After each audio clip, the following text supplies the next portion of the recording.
So hello dear student, কেমন আছো? I hope প্রত্যেকে ভীষণ ভালো আছো। সো স্ক্রিনের উপর একটা কোশ্চেন দেখা যাচ্ছে, যে কোশ্চেনটা কি বলেছে দেখো। কোশ্চেনটা প্রথমে ভালো করে নিজেরা পড়বো। কি বলেছে দেখো, দুটি সংখ্যা একটি তৃতীয় সংখ্যার থেকে যথাক্রমে 30 ও 37 কম। তাহলে দুটো সংখ্যা, প্রথম সংখ্যাটা কত সেটা আমরা জানি না, কিন্তু একটা হিন্টস বলে দিয়েছে কি, যে তৃতীয় একটা কোনো সংখ্যা রয়েছে, ঠিক আছে? তৃতীয় সংখ্যাটাও আমরা জানি না। তৃতীয় সংখ্যাটা আমি এক্স যদি মনে করি, তার থেকে প্রথম সংখ্যাটা 30% কম, বেশ। আর দ্বিতীয় সংখ্যাটা কত? 37% কম। এবারে আমাকে কি বলতে হবে, দ্বিতীয় সংখ্যাটি তবে প্রথম সংখ্যার তুলনায় কত শতাংশ কম হবে। আচ্ছা, দ্বিতীয় সংখ্যার তুলনায় কত শতাংশ কম হবে এই গল্পটা আমরা একটু পরে করব, কিন্তু তার আগে প্রথম লাইনটা যেটা বলেছে এটা একটু ডিসকাস করে নিই, ঠিক আছে? তো প্রথম লাইনটাই আমরা ডিসকাস করি। তাহলে প্রথম সংখ্যাটা কত বলো আমাকে। প্রথম সংখ্যাটা দেখো, প্রথম সংখ্যাটা কি বলেছে, 30% কম। কার থেকে? এক্স এর থেকে। তাহলে এক্স মাইনাস এক্স এর থেকে কম। এই এক্স মাইনাস লিখলাম মানে কি, এক্স এর থেকে কম। কত কম? তৃতীয় সংখ্যারই 30%। 30 এই পার্সেন্টে লিখলাম। মানেটা কি? আলটিমেট মানেটা হলো এক্স মাইনাস এক্স ইন্টু 30, এই পার্সেন্টেজ চিহ্নটা উঠে গিয়ে কি হয়ে যায়, ডিভাইডেড বাই 100 হয়ে যায়, তাই না? কেন হয়? কারণ তুমি এটা জানো যে স্কুলে পরীক্ষায় বা দেখতে পাবে যে 70% নাম্বার পেয়েছে, এর মানে কি 70 নাম্বার পেয়েছে 100-র মধ্যে, তাই তো? তো এটা হলো ডিভাইডেড বাই 100, এই জন্য হয়। এবার দেখো, এই শূন্য কি হবে, ক্যান্সেল আউট হবে। হ্যাঁ, ক্যান্সেল আউট হবে, চলো করলাম। এরপর ধ্যান দিয়ে লক্ষ্য করো, কি লক্ষ্য করবে, এখানে এক্স থাকলো, এখানে এক্স এর সঙ্গে 3 গুণ করলে 3x/10 হয়ে গেল। হ্যাঁ, এবারে এই এক্স এর নিচে কিছু নেই, মানে 1 আছে। 1 আর 10-এর লস হয় কত? অবভিয়াসলি 10 হবে। 10কে 1 দিয়ে ভাগলে 10, 10কে আবার লব মানে এক্স দিয়ে গুণ করলে 10x, ঠিক আছে? মাইনাস চিহ্ন আছে, মাইনাস দিলাম। 10কে 10 দিয়ে ভাগ করলে 1, 1কে লব দিয়ে গুণ করবো, 3x দিয়ে গুণ করলে 3x। এবার দেখো 10x থেকে যদি 3x যদি বিয়োগ করি তাহলে কি হবে, 7x/10। ওকে, এটা কি পেলাম আমি? প্রথম সংখ্যা পেলাম। এবার আমার কাজ কি, দ্বিতীয় সংখ্যা। সেম একইভাবে করব, দ্বিতীয় সংখ্যাটা বের করব। দ্বিতীয় সংখ্যাটা কত? এক্স তৃতীয় সংখ্যার থেকে কম। কত কম? তৃতীয় সংখ্যারই 30% কম।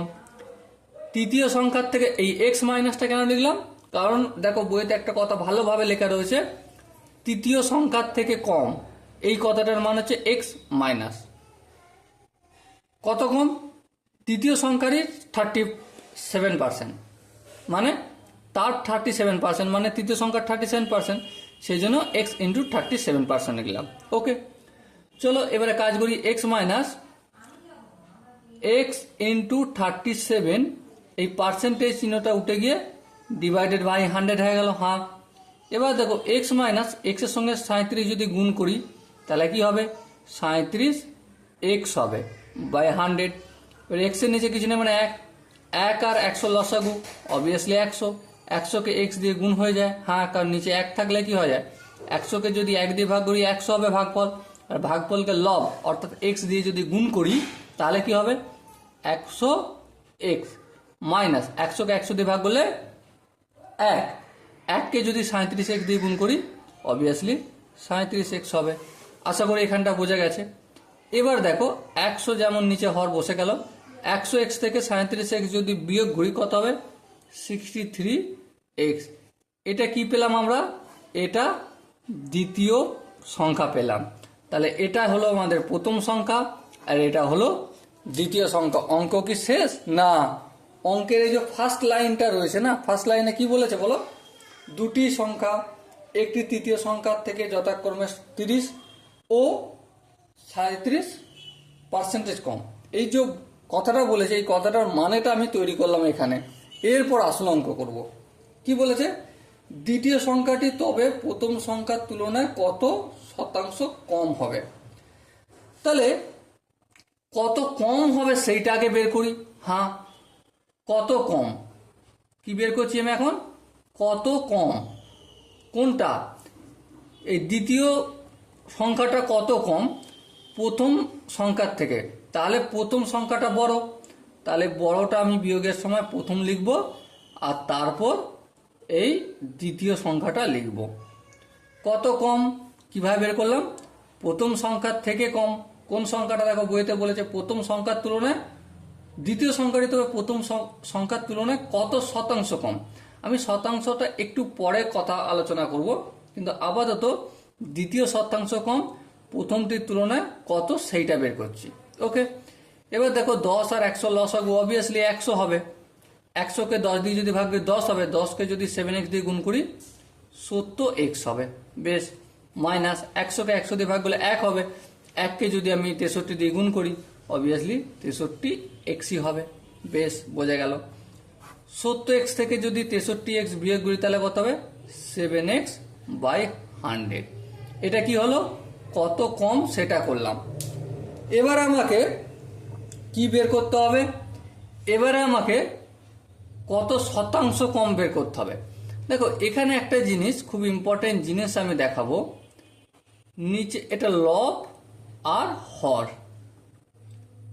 লব আর হর লিখলাম, ঠিক আছে। যার হরটা কি হবে? যার সাথে তুলনা করা হবে।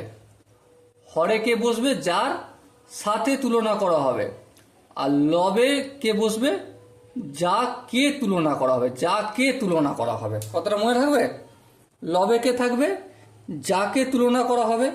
আর হরে কে থাকবে? যার সাথে তুলনা করা হবে। বেশ, তাহলে যদি আমি পার্সেন্টেজ ওয়াইজ তুলনা করি তাহলে কার সাথে তুলনা করা হচ্ছে? প্রথম সংখ্যার সাথে। প্রথম সংখ্যাটা কত দেখো? 7x/10, 7x/10 লিখলাম। কত কম? 7x/100, এই 7x/100 লিখলাম। কত কম? এইটা কিসে পেলাম আমি? ভগ্নাংশে পেলাম। কিসে পেলাম? ভগ্নাংশে পেলাম আমি, ঠিক আছে। এখানে আমি ভগ্নাংশটাই বের করি। তা ভগ্নাংশ পেয়ে গেলে শতাংশ বের করা আমার খুবই সহজ, কারণ আমরা অলরেডি ইন্ট্রোডাকশন ভিডিওয় শিখে নিয়েছি ভগ্নাংশ থেকে শতাংশে কিভাবে যেতে হয়। চলো তাই করে নি ফটাফট করে। সো ধ্যান দিয়ে দেখো, এখানে 7x/100 লিখবো। হ্যাঁ, 7x/100। বেশ, লিখলাম। এটা কিসের চিহ্ন আছে? অবভিয়াসলি ভাগ। এটাকে আমি গুণ চিহ্ন করলাম, ভুল করলাম। হ্যাঁ ভাই, ভুল করে দিয়েছি। তাহলে কি করতে হবে? উপায় ঠিক করতে হবে। তা ঠিক করতে গেলে কি করতে হবে? এই যে নিচে 7x/10 আছে না, এটা 10/7x করতে হবে। তাহলে এই 7x ক্যান্সেল আউট হবে। হ্যাঁ হবে। এই শূন্য হবে। হ্যাঁ হবে। তাহলে কিসে গেল? 1/10 হলো। আচ্ছা, 1/10 এটা কিসের আকারে প্রকাশ হয়েছে? ভগ্নাংশে। এবার আমাকে পার্সেন্টেজে নিয়ে যেতে গেলে কি করতে হবে? কিছু নেই, মানে এর সাথে 1 গুণ আছে। হ্যাঁ, এবারে উপরেও 100 দিয়ে গুণ আর নিচেও 100 দিয়ে গুণ করলে কোনো ক্ষতি আছে? না, কোনো ক্ষতি নেই। যদি তাই হয় তাহলে দেখো আমি শেখাচ্ছি জিনিসটা, এটা মাথায় রাখবে। কি? এই 100টা কোনো রকম চেঞ্জ করবে না কোনোদিন। কেন করবে না আমি তোমাকে একটু দেখিয়ে দিচ্ছি। 35% এই কথাটার মানে কি? 35 পেয়েছো আউট অফ 100। তাহলে এই 100টা যদি হটাও তাহলে কি করবে? একইভাবে 35% লিখবে, তাই না? হ্যাঁ তাই। তাহলে এই 100টাকে আমি কিছু করব না? কিছু করব না। তার মানে এই শূন্য কাটবে। হ্যাঁ কাটলো। তাহলে কি বেঁচে রইল? 10/100। হ্যাঁ ঠিক, 10/100। এবারে এই 100টাকে যদি তুলি তাহলে কি হবে? 10% হয়ে গেল। Okay, so I hope dear student তোমরা এই অঙ্কের প্রতিটা স্টেপ বুঝতে পেরেছো। যদি কোনো জায়গায় অসুবিধা থাকে, কোনো কনসেপ্টে ডাউট থাকে, তো কমেন্টে জানিও।